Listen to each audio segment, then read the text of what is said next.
Basic, easy first question. For people who don't know you, give them your best 60-second biography. I'm Peter Meijer. I was born into the Meijer family. My grandpa was Fred Meijer, so born and raised here in Grand Rapids, Michigan. Got involved in politics at an early age, starting my high school teenage Republicans group. After graduating from high school, I served in the military. I was in the Army Reserves for 11 years, deploying to Iraq in 2010 and 2011, doing intelligence work. Served later in disaster response missions around the globe. Was in Afghanistan as a conflict analyst for a few years as well before getting my business degree and coming back to Michigan to work in real estate development. All right, sounds good. Second question. What is the single biggest issue facing the 3rd District in your mind? I mean, right now it's coronavirus response, it's reopening our economy, it's making sure that we are taking care of folks who need assistance in the short term, while at the same time strengthening a lot of the weaknesses that coronavirus has exposed in the long term.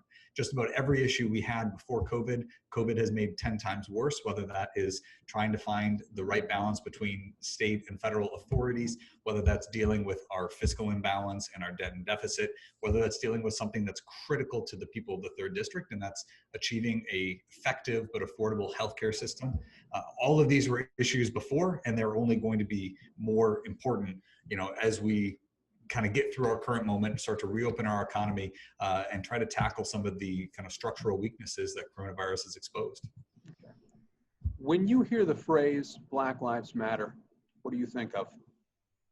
I immediately wonder if it's an uppercase reference to a political organization that has an agenda that far outstrips race relations, or if it's the very clear, factually accurate statement that that our neighbors have to feel safe in their skin, that there have been elements of our policing and elements of our society that have been unjust, and that we need to continue to make sure we are making available economic opportunities to everyone, that we are bridging the gap between law enforcement and the communities they're serving, and that we're strengthening our communities. Do you believe that police treat blacks and whites equally? I think there are disparities, some based on location, some based on socioeconomic or kind of geographic areas that oftentimes overlap with racial inequality.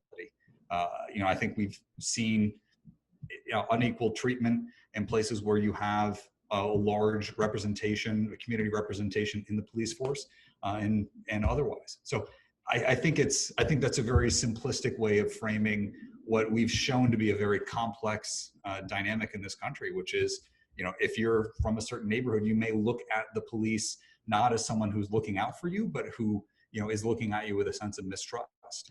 And I think that's been ingrained for too long. And we need to have a policing system that is focusing on building trust in those communities. And that ultimately is going to come down to community level reforms and efforts. So I want to get a little bit of clarification on that one. It sounds like you do think there might be some unequal treatment from police towards blacks and whites, but you think it has more to do with socioeconomics and geography than skin color.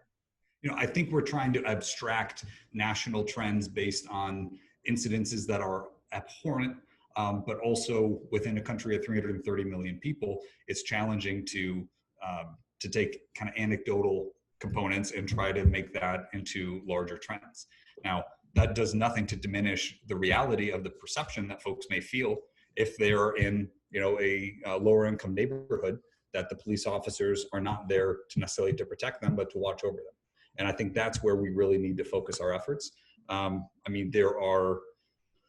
There are broad challenges, and some police departments that are, they're accredited and they're firing on all cylinders and they're operating in an incredible professional way. But then we also see the challenges with some police officers kind of being recycled from one organization to another and never kind of facing the degree of accountability that police officers in other departments do. So I'm very hesitant when we're talking about a national extrapolation of what is, within our system, a highly localized and community-driven entity to try to draw a broad trend. Okay. Next question. A political reality is simply that congressional candidates are impacted by the top of the tickets, especially in a presidential election year like we're in right now. How closely do you align yourself with President Trump? I think it's key to basically look at the issues. right? Because I think there is a hesitation on both sides of someone's just going to be a rubber stamp for whatever their party is or for whoever they're aligning themselves within. And I've said from the beginning, I'm my own individual, I'm my own person. I'm not going to be a rubber stamp. Now, the president and I align closely on a number of issues, whether that's ending our wars overseas, whether that's criminal justice reform, whether that's making sure that our economy is strong and vibrant and that everybody has access to economic opportunity. We align 100% on those issues. There are probably going to be areas where we disagree, and that's just the reality of life. Because at the end of the day, our representative is running to represent the 3rd Congressional District and a separate branch of government. Now, I want to be a trusted partner of the president. I want to work together. I want to be able to influence decisions and be viewed as somebody who is contributing to the same outcome. But at the same time, that means being able to stand up and, just like our members of Congress and the Republican delegation did around the Great Lakes Restoration Initiative, realize that there may be times where you're going to disagree, but how you handle those disagreements is key. It's not choosing to stand up on a soapbox, but saying, hey, this is what's in the best interest of the people of Michigan or the people of West Michigan, and we hope you reconsider. And as he did with the Great Lakes Restoration Initiative funding, he ultimately increased that funding and brought it back to where we needed it in the state of Michigan. So I think it has to do with process, it has to do with temperament, it has to do with how you work with others, and representing West Michigan in a body that operates on majority consensus means that you have to build those relationships and maintain those relationships strongly. Congress is currently debating this right now. Would you vote for another direct aid COVID stimulus right now? I would have to see what's in it, of course. I think anyone just giving a blanket yes or no without knowing what areas it's trying to target is foolish. When we look at some of the relief packages that have been passed to date, a lot of them were very well intended, but there were also adverse consequences. I think it's important that we look and make sure that we're not rewarding folks who have not been acting responsibly, whether that's in individualized bailouts on the corporate level. And we also need to make sure that we're not creating hurdles to accessing relief and accessing stimulus funds that may be preventing some of the folks who need it most from getting it. So I'm, in general, a much bigger fan of going for a direct cash payment rather than means testing, rather than putting up hurdles. I think one of the biggest areas that we miss an opportunity was on the $600 a week additional unemployment amount, which was trying to level out grossly disparate unemployment benefits throughout this country because they couldn't do any top-ups because of our antiquated systems. I vastly prefer, just saying, if we're going to give it to one, let's give it to all.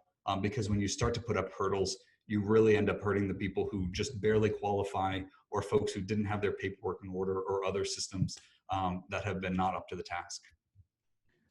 Are masks necessary, and do you think they should be mandatory in the fight against COVID-19? I wear a mask.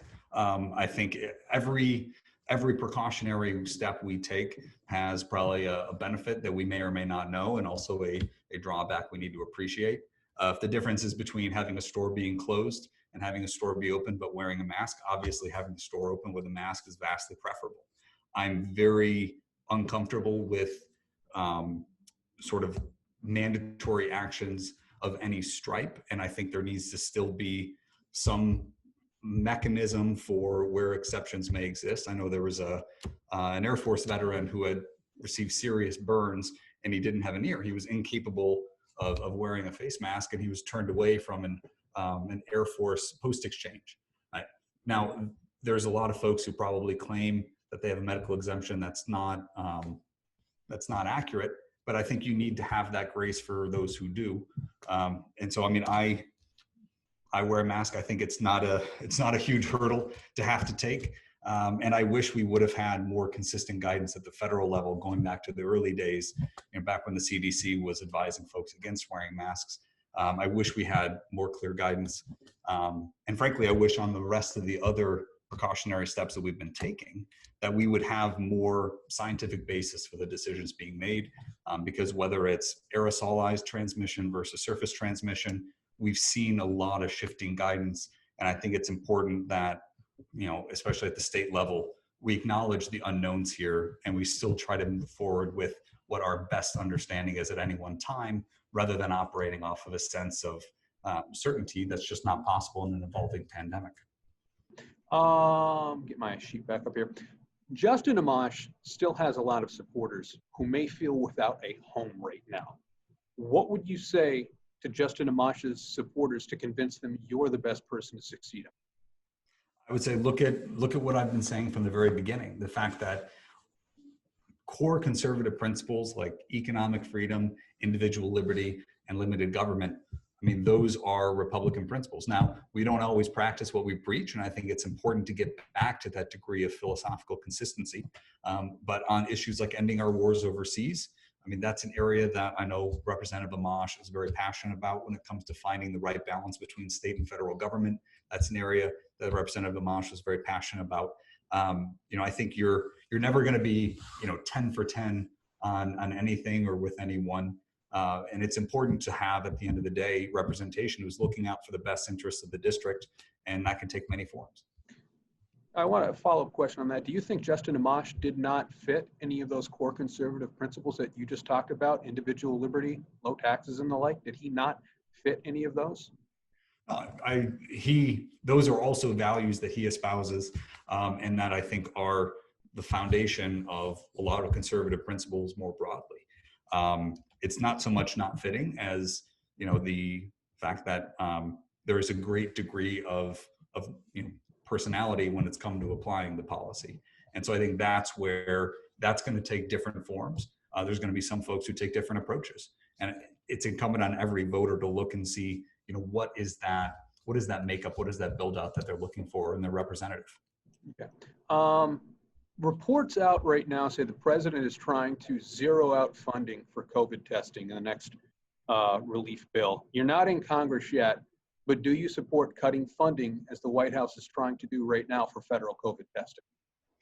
I haven't, I wouldn't want to comment until there was an actual hard policy, because I know what we've seen with a lot of things coming through our political process has been what is initially a negotiating position and never intended to wind up in the ultimate product ends up becoming the point of contention rather than what's actually being put forward.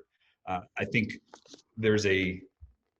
as both the media and as a people, we have struggled with some of the analytical rigor that coronavirus has put forward. And especially when it comes to the mismatch between, when you do more testing, you will hopefully be finding, more cases, hospitalization rates being a very key indicator, and that case rate versus mortality numbers are by no means, that there is a very tenuous connection between the two often, because you have to look at the selection bias inherent in the sampling regimen.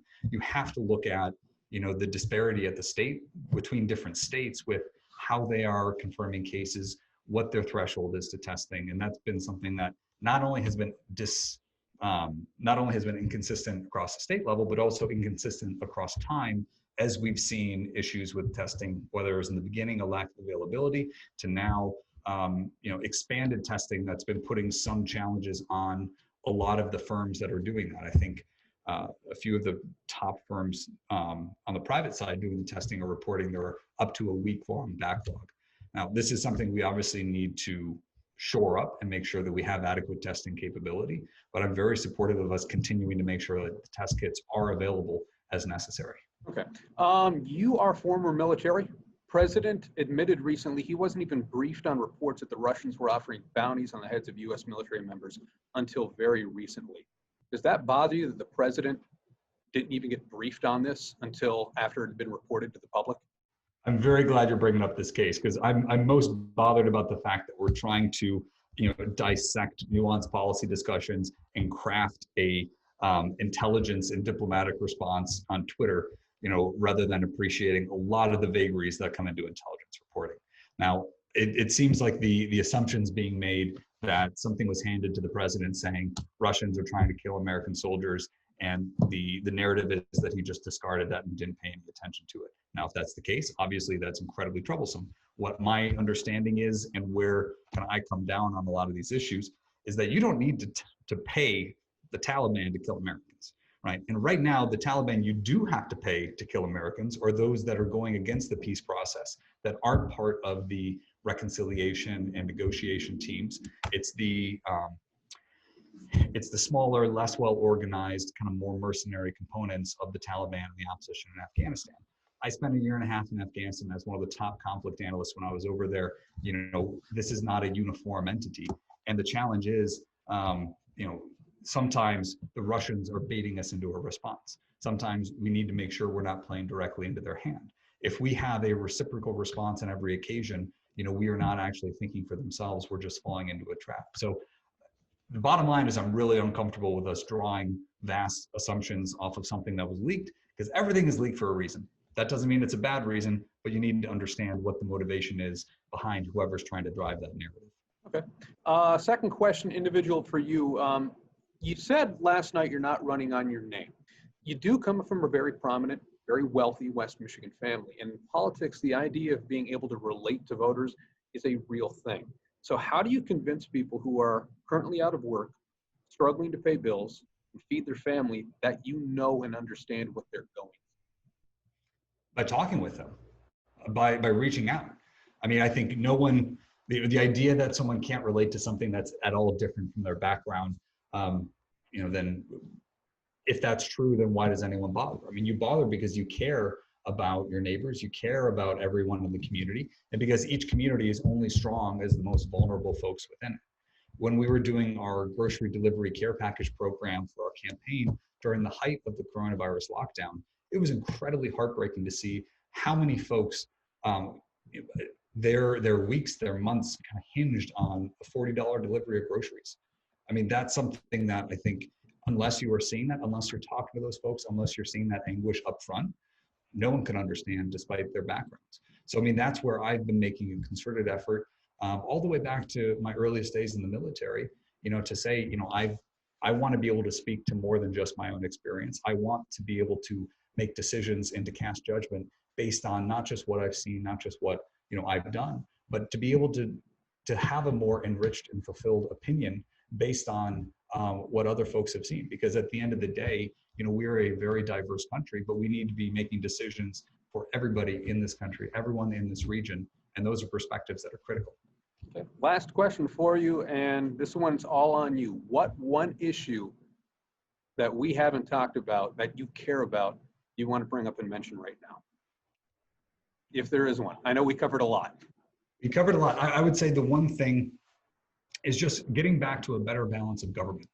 The principle of subsidiarity, the principle of pushing decisions to the lowest level possible. If you look at anything that functions well, it's not through centralization, it's not through kind of rigid top-down hierarchies, it's not through micromanagement. I think the notion all too often of when a problem arises, we say, well, what can Congress do about this? What can the president do about this? All that we're ensuring is that we're removing the solution and the steps taken to try to process the solution from the impact it's going to have on the ground. I think we need to be making sure that our townships, our cities, our counties, our states, that they are really entrusted with governance and that we hold those lower levels of government more accountable than we have been, and have the discipline at the federal level to recognize that not every issue requires a federal solution. And if we seek a federal solution, oftentimes it's only going to prolong the problem. I'm a big believer that the federal government, the solutions it can actually offer are to problems that are of its own creation in the first place. And the more that it can empower states, empower localities to seek the solutions that work best for them, the more effective those solutions are going to be in the long term, and the more responsive they're going to be when they need to be changed or adapted to evolving situations. So I think we need to approach government in a way of not looking at, not looking for government to be our salvation, but recognizing that government sets the framework, it helps ensure that we have an even playing field. And if the government isn't doing that, we need to make sure it does. But recognize that our communities are really the strength of this country, not necessarily just the structure that we've created to keep us safe and to ensure our prosperity.